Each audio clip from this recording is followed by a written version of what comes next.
Hey, welcome everybody. This is Tony Porter, Cards and Dice TV, and today I want to talk to you about probably my favorite rule book anywhere. Now, I am originally an APBA guy. I play it every so often. I have a lot of it, but I moved on to things that are a little bit more detailed and a little bit more user friendly, and have each card is a little bit more distinctive, and they have arm ratings and assist ratings, but without bogging it down. But that's another story for another day. Today, I want to talk to you about this very cool. I'd say it's an 8x10 book. Now, it's not available through the APBA store. You can grab them every so often. Guys are selling them out there. But this is a great book to have. It's easy to maneuver. It's easy to manipulate. It's made up of nice and thick card that is got some sort of kind of glossy finish or a sheen on it. And let's go through it a little bit. I guess this is called the 8x10 rule book, as opposed to a lot of other things. They have the boards, and they have the giant rule book, then they have this colored other thing that they have. It's on and on. But this is the one that I love and that I use all the time. And here it is, the APBA dice. All right, so you go inside, and what do you see? It's let's move this to the side a little bit. Satisfy your baseball appetite with APBA's Pro Baseball board game, and it does a little introduction. Then it gives you a quick start information.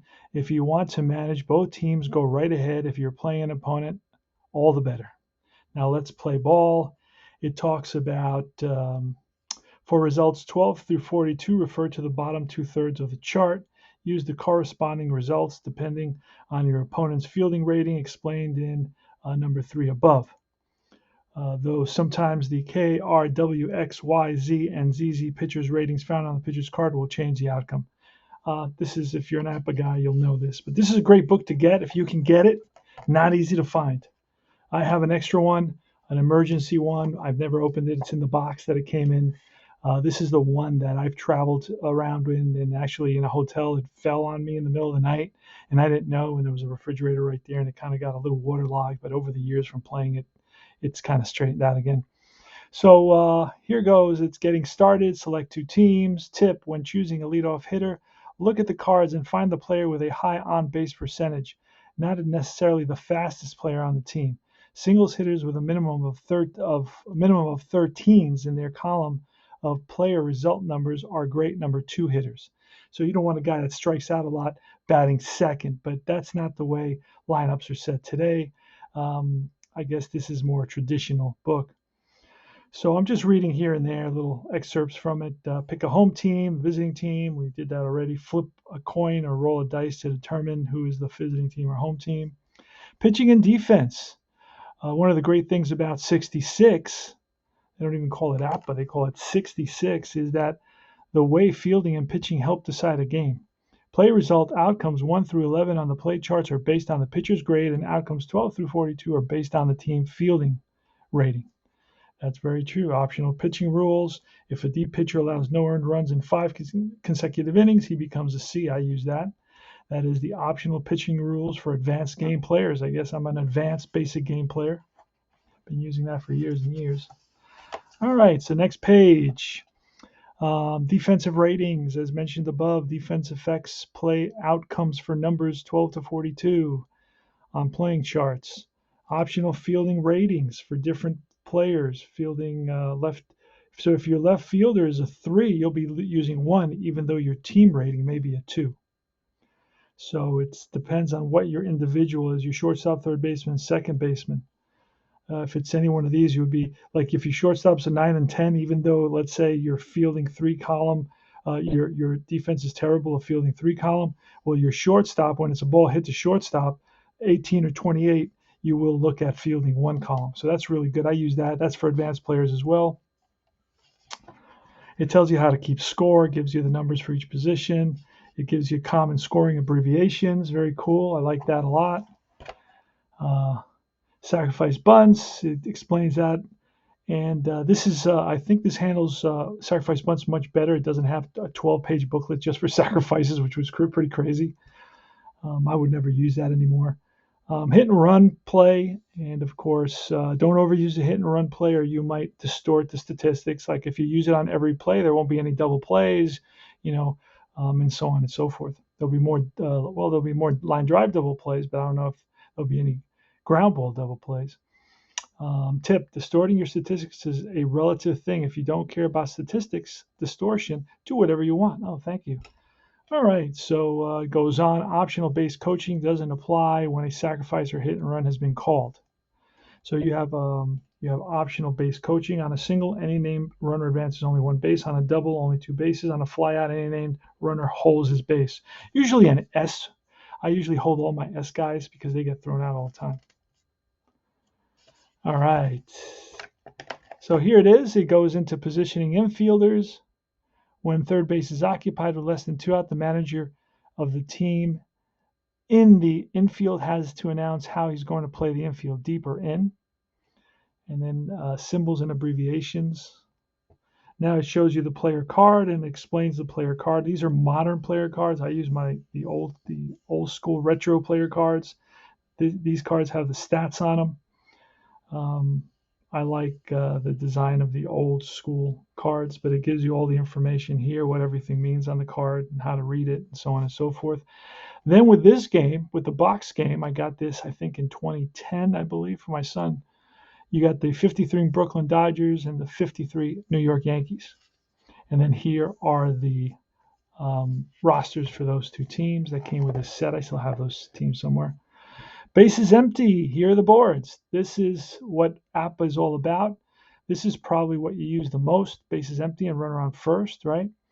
So I usually I leave it open to this page.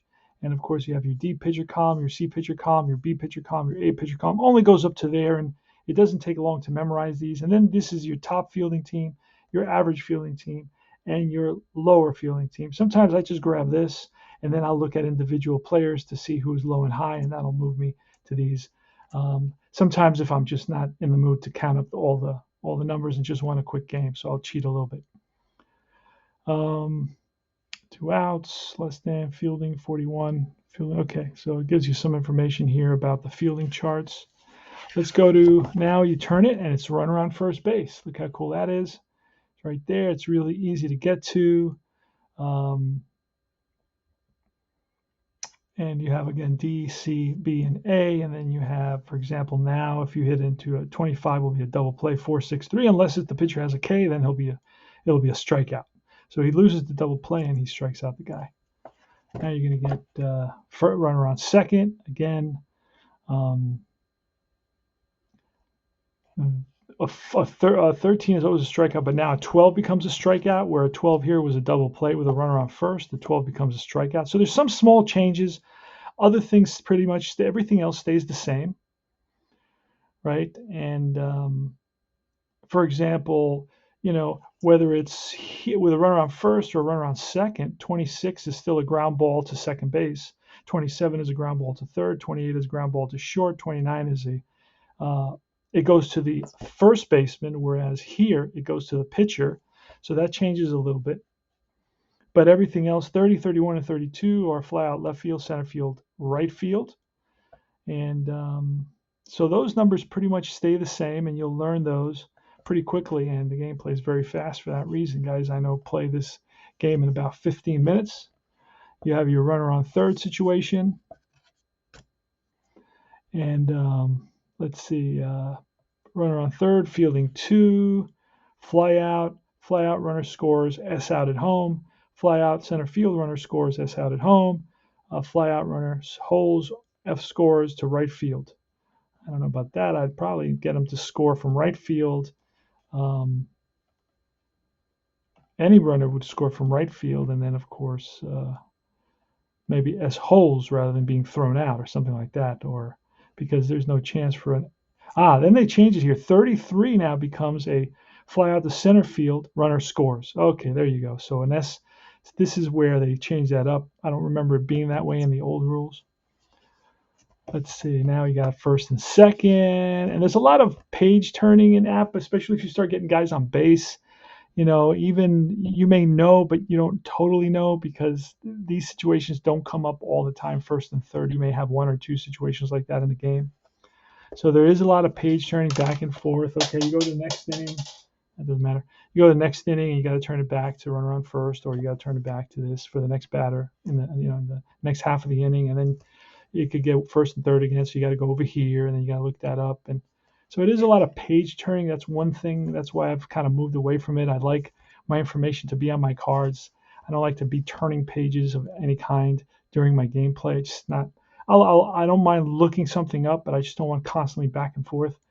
But it's still a fun game. I still play it. It's enjoyable. You learn most of this, and the page turning is not generally too bad. This is bases loaded at 12 with the infield in, runner out at home. It's going to be a 6-2 fielder's choice. Let's see, runner out at home, batter safe at first, 6-2 fielder's choice. Double play. Oh, deep, it's a double play. Batter out at first, runner out at second. Others advance one base, 6-4-3 double play. So if you play deep, you're going to get the double play. If you're playing in, you're going to get the runner at home. And that's why you're playing in, right? So that will work out for you. That's a 12. So 12 changes depending on the base situation. But for example, a 26 is still a ground ball to second base with the batter safe at first. Fielder's choice with the infield back. With the infield in, it's a single past the diving second baseman with the bases loaded. Now here's your sacrifice bunt. You got first base, second base. So it still goes on too many pages in my. This is kind of ridiculous. You got how many pages for a sacrifice bunt? Something you barely do. It doesn't need to be this complicated. 3, 4, 5, 6, 7 pages for sacrifice bunt when only really 4. There are only 4 results in any that occur 90% of the time. You got your strikeout, you got a fielder's choice bunt, you got your good bunt. And you got your pop-up bunt. I mean, those are basically the 4 things that ever happen. I don't know, I may have missed something, but usually that's it. So do you need 42 and 42 results? I mean, 7 times 42, Jesus Christ, that's a lot of almost 300 results for a bunt, something that you may do once or twice in a game. So that's kind of redundant and ridiculous. Here you got your hit and run. This is pretty good. You can do a hit and run with a runner on first and hit and run with runners on first and third. And then finally, the last page is now that you've read the manual from cover to cover, you're ready to manage your own team. Want more managerial options? Simply visit APBA Games. Call us at 1-800-CREDITS. Dick Seitz and Michelle Pambecker and Leroy Skeet Carr. And these are probably long-time APBA players. And this is Lancaster. This was still in Lancaster, PA. APBA International Inc., P.O. Box 45, Lancaster, PA. That's weird because I thought they moved to Florida by this time. This is 2011, APBA International Inc. And that's it. So this is the cool book. I love this book. And this is the 8x10 book, so you know what they're talking about. So if you want to find it, you got to look for 8x10, and you can ask guys, do you have an 8x10 book? The boards are the big boards, and guys like that for nostalgia. I don't use those. I have some. I just don't use them. I've given some away when I've gotten big boxes full of stuff. But that's about it. This is Tony Porter, Cards and Dice TV. Check out CD TV. Remember to subscribe and like. And also go to Universal Baseball Association Facebook group. And that's about it. I will see you guys soon. Take care. Happy New Year, by the way.